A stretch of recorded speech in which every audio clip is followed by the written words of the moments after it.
Had the majority, 2/3 majority, उसके बावजूद भी मैंने रिक्वेस्ट की कि आप मुझे वोट करें, और उन्होंने मेहरबानी फरमाते हुए उन्होंने मुझे वोट दिया, और मैं unanimously elected prime minister in the history of Pakistan बन गया। और आपको देखा होगा कि उस वक्त भी अदलिया के साथ हमारी टेंशन थी, और मैं एक डिनर था जिसके ऊपर मैं चीफ जस्टिस के घर में गया, और बहुत से हालात नॉर्मल हुए, और चीफ जस्टिस ने मुझे कहा कि गिलानी साहब, प्राइम मिनिस्टर साहब, आपने क्यों तकलीफ की, मुझे बुला लेते। तो मैंने कहा कल आप आ जाएं, कल आप मेरे पास चाय पिएं, और वो मेरे पास आ गए और हालात स्टेबल हो गए कुछ। तो इसलिए मैं समझता हूँ कि पॉलिटिकल लीडर्स जो हैं, वर्कर्स जो हैं, खैर नवाब साहब तो लीडर हैं, पार्टी इनके सरबराह हैं, तो हम इनसे भी ये रिक्वेस्ट की है कि मुल्क में जो हीट है वो बहुत ज़्यादा है, और उसको डिफ्यूज़ करने के लिए पॉलिटिकल फोर्सेस ही काम कर सकती हैं। तो हम इनके पास आए हैं कि हम चाहते हैं कि किसी तरीके से ये जो टेंशन इस वक्त मुल्क में है उसको डिफ्यूज़ की जाए, और हम एक ऐसा रास्ता निकालें जिस पे हम ये कौम को पैगाम होना चाहिए कि हम मीनिंगफुल जो डायलॉग होगा, या मीनिंगफुल जो हमने कुछ बातें हैं जो डिफ्यूज़ करनी है, तो वो हम पहले अपने इत्तेहादियों से शुरू करें।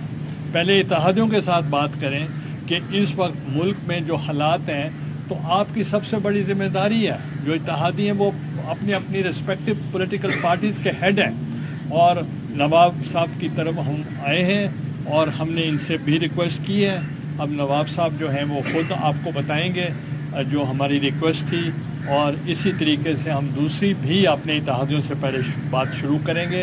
On the floor of the house सदर आसिफ अली जरदारी साहब ने भी, और on the floor of the house chairman Bilawal Bhutto Zardari साहब ने भी इस बात को एक्सप्रेस किया है, और उस पर कहा है कि ये हमारा काम है कि हम इसको डिफ्यूज़ करें और डायलॉग की तरफ हम जाएं।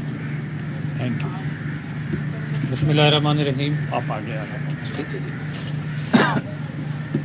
आज पीपल्स पार्टी का डेलीगेशन आया है, जिसको हेड कर रहे हैं सैयद यूसुफ रज़ा गिलानी साहब, नवीद कमर साहब और तायरा साहब। और जैसे कि मुल्क में सूरत हाल आप देख रहे हैं, किसी से ढकी छुपी नहीं है, और इन्होंने पार्टी लीडरशिप का बताया है कि बातचीत के अमल को चलना चाहिए, उसे रुकना नहीं चाहिए, और इनकी इस बात को हम वेलकम करते हैं। और हमने ये गुजारिश की है कि हम अपने दोस्तों से क्वेटा में बात करेंगे, और उसके बाद इंशाअल्लाह कल या परसों इस पर दोबारा बैठेंगे। थैंक यू जी। बहुत शुक्रिया। बातें तकरीबन हो गई हैं। पूरा इस काविश का मकसद ये है कि मुल्क में हमेशा सियासतदान ही आखिर में चीज़ों का हल निकालते हैं, सियासत से ही हल निकलता है, चाहे वो पार्लियामेंट के अंदर हो या पार्लियामेंट से बाहर हो। तो उसी हल को निकालने के लिए हमने अपनी काविश शुरू की है, आज भुट्टो साहब से की है, उसके बाद हम बाकी अपने एक एक करके पॉलिटिकल पार्टीज़ के पास जाएंगे और उनको भी ऑन बोर्ड करेंगे। इससे पहले कि हम जो इस वक्त की मौजूदा अपोजिशन है उससे बात करें, पहले अपने अंदर जो है रूलिंग जो कोलिशन है उसमें एक कंसेंसस बना के फिर आगे जाके डायलॉग करें। यहाँ हम कोई एजेंडा कैरी नहीं कर रहे किसी का भी, हम चाह रहे हैं कि इस डायलॉग के ज़रिए ही सॉल्यूशंस निकलें जो कि इस मुल्क के इस वक्त के जो मौजूदा सियासी